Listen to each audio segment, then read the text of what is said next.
Próbáltunk az előzőekben is olyan témákat feldolgozni, amit még eddig nem nagyon dolgozott föl, úgymond a jégkorong szakma Magyarországon. Ugye az első volt az erőléti témakör és a tesztelés, az itt az akadémiák indulása miatt egy adott dolog volt. A második nap témája a tehetség témaköre volt, ugye akadémiák, kiválasztás, tehetség, az így jött.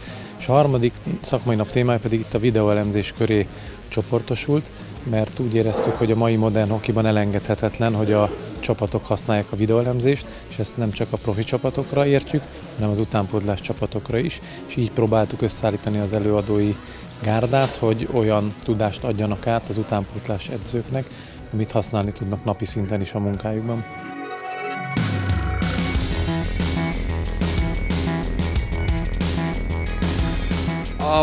Of course, like more and more details, like things we look, the data we gather.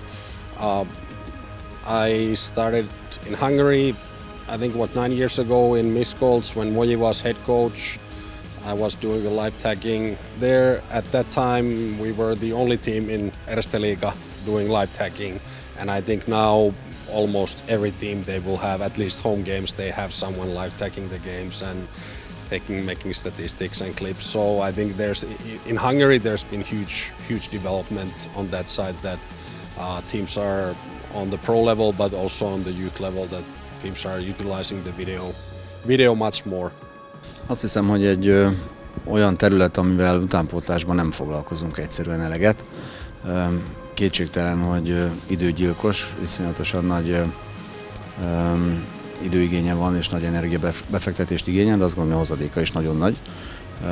Pláne a mai fiatalokkal, akik már nem nagyon olvasnak és állóképekben sem nagyon tudnak kommunikálni, csak valamiféle ingergazdag, mozgó rövidfilm vagy videó az, ami leköti őket, úgyhogy azt gondolom, hogy ez egy kiváló tanítási lehetőség számunkra.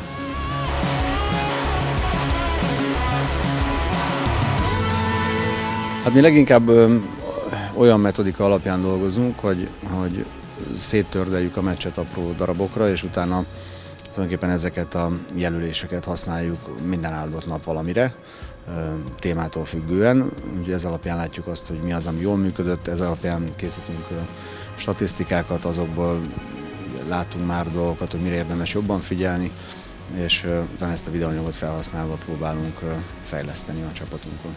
Well, kind of courage to use the tools, and like there was good, like Tyler said also, that like learn to use that.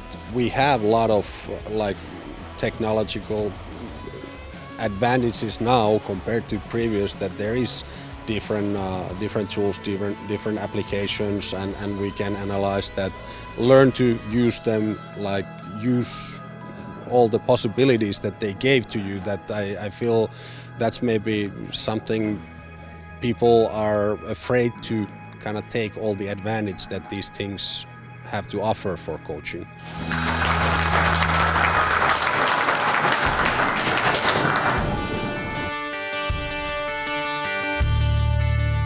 Amikor egy szakmai napra felkészülünk, akkor mindig átbeszéljük, hogy ki milyen előadókra gondolt, és kit tudunk elérni, kit tudunk megmozgatni. Ugye nem titok, hogy könnyebb olyan embert ide csábítani, akivel van valamilyen közös ismerettség, mert tudja, hogy hova jön, és tudja, hogy kikkel kell együtt dolgozni. Így ha végignézünk a mai nap előadó gárdáján, akkor a Tylert sem kell bemutatni a magyar hoki számára, a Jukkát sem kell bemutatni a magyar hoki számára, a Majoros Gergelyt sem, és így könnyedén összeállt, és amikor Fehérváron a Veszkó pont ezt a videós önértékelős számokat mutatta nekünk, akkor pedig adott volt, hogy bevonjuk őt is ebbe. We were together with Bogo Bogdanov, and my part was a lot about self-evaluation, and for me that's the key point to a player, that he have to understand where he stands right now, that he can take the next steps forward, or if he have something that he's really good, that he can still keep building on that. So that self-evaluation is really big thing for me. Well, it was about player self-evaluation first of all, and how we want to evaluate the players in FEHA. The bottom line for this whole thing, it was like we felt with Vesku that this is something that needs to be clarified maybe a little bit in our club, that because we evaluate players fairly even before we came here, but at the end, like, it doesn't matter what we know. It's important that player understands and we are on the same page, and with the expectation, what are we expecting from players and what the player expects from us as coaches. And I think we were lacking that tool. So our idea was to create this kind of a tool, to start using it and teach kids to get them to and help them to get to the next level, and show them the path that if you want to be a pro athlete, there's not always somebody to tell you how it was it a good game or a bad practice or whatever. And you have to be able to evaluate yourself and give yourself a feedback to move on, and so you have a understanding of the big picture, what is going on with you. And I think like we're taking small steps. It's process is pretty fresh in our club, but little by little we're building it up. I wouldn't say it exactly like that. It's for more that understanding where you are right now is the basement for everything, and also that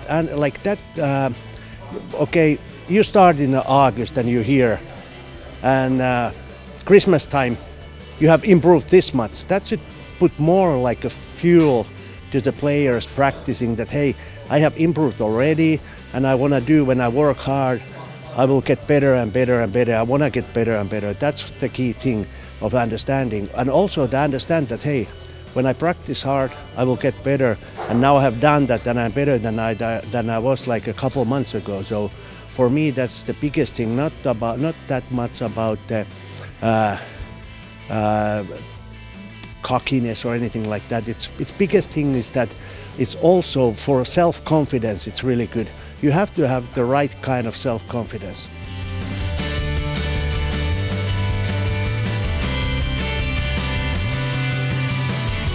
This was awesome, and I was really happy to hear about what's going on. I've kept in touch with a number of people, and talking to Shuti over the years, and I forget, it was last year at some point we spoke, and he kind of explained what's happening and the direction things are going, and some of the new funding and the academies. And I told him if there's ever something that I can do. So when he mentioned this seminar, it worked with my calendar to be able to pop in and give a couple presentations. So it worked out really well, and I'm glad that they thought of me and invited me, because this is something that I hope with the people that I've worked with and the knowledge that I've listened to and absorbed. By no means am I the smartest person around, but I've worked with a lot of the smartest people around. To sort of put that together and share it with some of these coaches it's an awesome experience. It brought a lot of feelings back. It's somewhere that I spent a good chunk of my life, and a lot of things happened for me, and a lot of friends and people that I consider family are here. So to come back, it's been over 6 years since I left. To come back, it's just amazing seeing everybody and seeing the growth of the sport and the hockey culture, and a session like this with all the coaches is really rewarding for me to see this and know that this is going on here. Well, I really wanted to highlight the fact that it doesn't matter if you're coaching local U14 team or Team Canada's World Junior team. A lot of hockey is the same in terms of just the fundamentals and the principles, and really excelling at the details of the game. So one of the presentations was more on the team preparation, and we walked through what we do with a team from start to finish, with how we get our coaches together. They're often from 4 or 5 different club teams throughout the season. They get together, we've got to plan, we've got to teach, we've got to adjust along the way. No different than these coaches would do, whether it's with their club team throughout the season or with the national teams that they represent. So just sort of showing a little bit of what we do at the level that we do it, but being able for it to translate into whatever level they're at, And then the second presentation along the same lines but more player specific.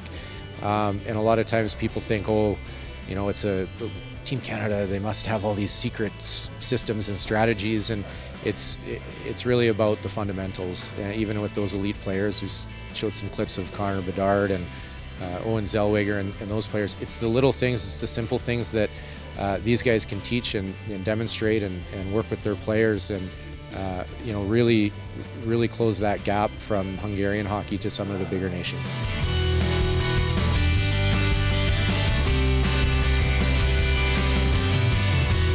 Azt gondolom, a magyar edzői gárda kritikus tud lenni, többnyire pozitív visszajelzéseket kapunk, nyilván vannak dolgok, amiken finomítanunk kell és javítani, de szerintem szépen lépkedünk. Talán a második napon lehet, hogy kicsit szűkös volt a helyszín, most a harmadik napra sikerült egy kicsit nagyobb helyszínt találni, és mivel igyekszünk olyan témákat feldolgozni, amiket eddig nem dolgoztak föl Magyarországon, így azért könnyű dolgunk van, mert mindig sikerül érdekes előadásokat prezentálnunk a hallgatóság felé, de ugyanakkor szondázzuk is őket, hogy miként érzik magukat, mennyire hasznosak az előadások, és így próbálunk tovább lépni, meg természetesen ugye a kávészünet is elengedhetetlen, de azt gondolom, hogy ezek az informális beszélgetések is hozzájárulnak a magyar edzőképzéshez, mert itt sokszor sok olyan tudás cserél gazdát egy kávé mellett, amire nincs lehetőség egy előadás során. Tervünk nagyon sok van, mellette feladatunk is. Szeretnénk még a nyári 2 darab szakmai napot megtartani. Nagyban függ a külföldi előadóktól is, hogy ők hogy tudják beilleszteni a naptárjukba. Nagyban függ ugye a hazai versenynaptártól is, hogy próbáljuk azokat a napokat betenni, amikor nincs kvázi mérkőzés, hogy minden edző jelen tudjon lenni, és ezeket ha össze tudjuk fésülni, akkor szerintem ez a 2 menni fog. Utána egy rövidebb nyári szünet, és folytatjuk tovább ősszel.